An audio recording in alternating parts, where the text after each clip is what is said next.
Hello everyone, this is our next poem, Fire and Ice by Robert Frost again.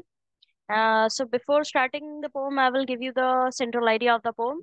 The poem, Fire and Ice by Robert Frost, expresses the idea that the world would end in either of the two ways, that is ice or fire. So basically यहाँ पे बताया जा रहा है इस pome के अंदर Robert Frost का कहना है, वो अपना आइडिया एक्सप्रेस कर रहे हैं कि दुनिया जो है वो कैसे खत्म हो सकती है आगे जाके दो तरीकों से, या तो आइस से या फिर फायर से। Fire here symbolizes the intensity of the human desires, cruelty, greed, etc. Ice symbolizes indifference in human relationships, hatred for others, etc. दोनों ही चीजें जो है वो किसी और चीज के लिए सिंबलाइज कर रही हैं। फायर जो है वो किस चीज को बता रही है कि ह्यूमन डिजायर्स, इंटेंसिटी जो होती है, कितनी इंटेंसिटी से इंसान की इच्छाएं जो है वो बढ़ रही है, क्रुएल्टी बढ़ रही है, या उसका लालच बढ़ रहा है। और आइस जो है वो सिम्बलाइज कर रही है ह्यूमन रिलेशनशिप्स को, नफरत जो दूसरों से करता है, इस तरह की चीजों को। The poet has the view that the both fire and ice are equally competent in bringing the world to a complete end. अब यहाँ पे बोला जा रहा है कि भाई पोएट जो है वो ये बता रहा है कि फायर और आइस दोनों इक्वली एक दूसरे से कॉम्पिटेंट हैं, ठीक है, कि कौन सबसे पहले दुनिया को जो है वो खत्म करता है। So let's begin with the first stanza. Some say the world will end in fire, some say in ice. From what I have tasted of desire, I hold with those who favor fire. यहाँ इन lines में बोला जा रहा है, poet analyse कर रहा है अपने व्यूज, ठीक है, लोगों को लेकर के और उनकी स्टेट को लेकर के, कि कैसे दो पॉसिबल कॉजेज हो सकते हैं दुनिया के एंड के। पहला तो ये, जो लोग बिलीव करते हैं कि वर्ल्ड एंड होगा फायर में, ठीक है, वो फायर रिप्रेजेंट करता है एक्सट्रीम डिजायर को, एंगर को, ग्रीड को, ठीक है, etcetera, present with in of human beings, यानी ह्यूमन बींग्स के अंदर ही जो है। From what I have tested of desire I hold with those who favour fire, यानी कि जो लोग इच्छा रखते हैं जरूरत से ज्यादा चीजें पाने की, ठीक है, उनको उनकी जो इच्छा है, उनकी जो डिजायर है वो खत्म ही नहीं होती है, तो वो इस चीज को सिंबलाइज करता है, ठीक है, कि वो क्या है, फायर है। On the other side there are people who favour ice. अब दूसरी तरफ जो है लोग क्या है, आइस को फेवर करते हैं। आइस रिप्रेजेंट करती है ह्यूमन इमोशंस को, जैसे कि हेट्रेड, इंटॉलरेंस, ठीक है, इस तरह की चीजों को आइस जो है वो बता रही है। क्योंकि अब आप अगर किसी चीज को डिजायर कर रहे हो, ठीक है, इच्छा रख रहे हो, आप जाहिर कर रहे हो कि हाँ मेरी ये इच्छा है, तो which is present in front of you ना, तो वो आपके सामने है, ठीक है, आपको दिख पा रहा है, तो वो एक कंपेयर किया गया है उसको फायर से, ठीक है, सिंबलाइज किया गया है। दूसरी तरफ आइस, हेट्रेड और इनटॉलरेंस, यानी किसी चीज को आप सहन नहीं कर पा रहे हो या आपको नफरत हो रही किन्हीं लोगों से, तो वो उसको आप एक अंदर ही अंदर एकदम से जाहिर नहीं कर रहे हो ना, तो उसको आइस से किया गया है। पोएट इस चीज से इस एक्सपीरियंस से बिलीव करता है कि दुनिया जो है दो चीजों से खत्म हो जाएगी, या तो फायर से या फिर आइस से। लेकिन पोएट फेवर उनको करता है जो फायर से, बेसिकली जो लोग गुस्से में रहते हैं, जाहिर करते हैं अपना गुस्सा, इच्छाएं जाहिर करते हैं, लालच जाहिर करते हैं, पोएट का मानना है फायर से दुनिया खत्म होगी।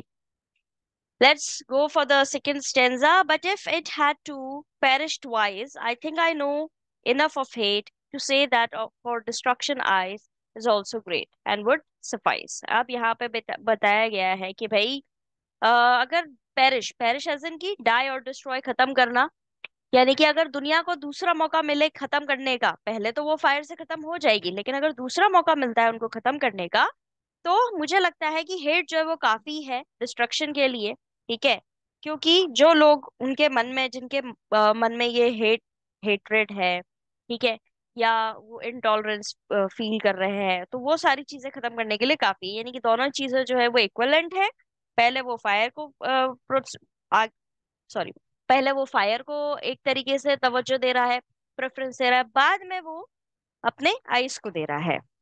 इन लाइंस में वर्ल्ड जो है वो दोबारा से अगर एंड हुआ तो वाइज से हो जाएगा, कंप्लीटली डिस्ट्रॉय हो जाएगा, क्योंकि हेट्रेड जो है वो एक पावरफुल है उतनी ही जितने की डिजायर एज इन फायर, ठीक है। ह्यूमन बीइंग्स जो है उनकी जो नफरत होती है वो लॉन्ग लास्टिंग होती है, और ये रहती है जब तक वो जीवन उनका चलता है, तब तक उनके मन में कहीं ना किसी के लिए हेट्रेड रहती ही है। इसलिए पोएट का मानना ये है कि आइस हो या हेट्रेड, जो कि एक दूसरे के सफिशिएंट है दुनिया को दोबारा से खत्म करने के लिए, ठीक है। तो यहाँ पे दो आपके ग्लोसरी में वर्ड्स भी दे रखे हैं, पेरिश यानी डाई, सफाइस यानी कि सफिशिएंट यानी कि काफी है। सो यहाँ पे हमने फायर और आइस के अंदर जो कि एक शॉर्ट पोम है रॉबर्ट फ्रॉस्ट की, उसमें दो चीजें समझी है, फायर और आइस, यानी कि फायर जो है वो हमारा एंगर, ग्रीड, डिजायर, और आइस जो है हेट्रेड और इंटॉलरेंस, इससे दुनिया खत्म हो सकती है। Poetic devices used in the poem, alliteration. As you already know the meaning of alliteration, I taught you in the Dust of Snow poem. Alliteration, repetition of the initial consonant sounds in the same line. Some say the world will end in fire. Some say the same consonant S and S, world will, W and W. Some say in eyes. I hold with those who favor fire. Favor and fire, starting with F. Then we have paradox, a true statement but which seems untrue. But if it had to perish twice. Basically इस pome के अंदर paradox use किया गया है। ये वो poetic device होती है जिसमें एक सच्चा स्टेटमेंट दिया जाता है लेकिन वो सुनने में थोड़ा सा अनट्रू होता है, जो हमें लगता है कि वो अनट्रू है। यानी कि अगर वर्ल्ड एक बार एंड हो गया तो हो गया, दोबारा से उसको पेरिश ट्वाइस अगर दोबारा मौका मिले तो ये सुनने में क्या है, अनट्रू है। देन सिंबोलिज्म, फायर जो है वो सिंबलाइज कर रही है किसको, डिजायर को। आइज जो है वो सिंबलाइज कर रही है हेट को। Then again the last one is imagery, a figure of speech where an object, person or situation has another meaning other than its literal meaning। यानी कि एक ऐसा फिगर ऑफ स्पीच जहां पे कोई भी एक ऑब्जेक्ट, यानी कि एक ऑब्जेक्ट हो या पर्सन हो या सिचुएशन जो हो, उनका दूसरा ही मतलब होता है, जो एक्चुअल उनका मतलब है वो ना होकर के कुछ और होता है। जैसे कि fire and ice carry deep connotations है, ऐसे कि फायर और आइस जो है वो उनका लिटरल मीनिंग क्या होता है हमें पता ही है। फायर का मतलब आग होता है, आइस का मतलब कुछ ठंडा वाली चीज अपनी जो होती है, बर्फ होती है, लेकिन यहाँ पे इसका कुछ और मीनिंग दिया गया है। Fire elicits the feeling of heat and light but also burning and pain. अब यहाँ पे फायर को किससे बताया गया है, जिसका एक्चुअल मीनिंग है हीट एंड लाइट, लेकिन यहाँ पर उसको बताया गया है बर्निंग एंड पेन।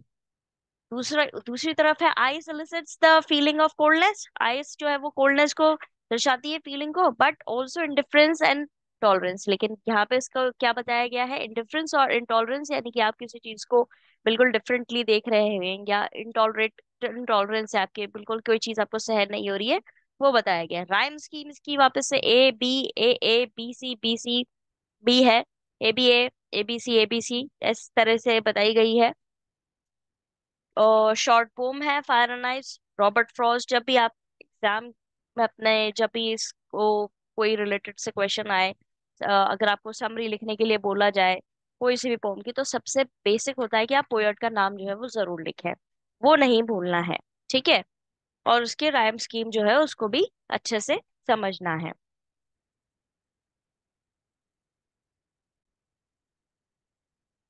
इसकी जो राइम स्कीम है, ए बी सी बी, तो बेसिकली यहाँ पे आप देख सकते हो फायर और आइस, ये जो एंडिंग वर्ड्स है, आर ई से जो है वो ए को दर्शा रहा है, ठीक है, उसकी राइम स्कीम ए रखी गई है। सी ई वाला जो है वो बी माना जाएगा, फिर वापस से आर ई वाली जो आ गई है, फिर वापस से ए, फिर फायर का आर ई जो है वापस से आ गया है तो वो ए। इस तरीके से आपका ए है। देन सेकंड स्टेंजा के अंदर सीई जो है वो आपका बी है, टीई जो है सी है, सीई अगेन जो है वो वापस से आपका बी है, ए टी जो है आपका सी है, ठीक है। और लास्ट में सफाइस जो है वो आपका बी है, सीई है। इस तरीके से आप इसको लिख लीजिएगा, आपके लिए हेल्पफुल रहेगा। Okay, so please conjure up your problems related to this poem or poem. Both the pronunciations are correct according to this country. So conjure up your problems related to these poem, Fire and Ice and Dust of Snow. We'll discuss all of your problems very soon. Till then, have a nice day ahead.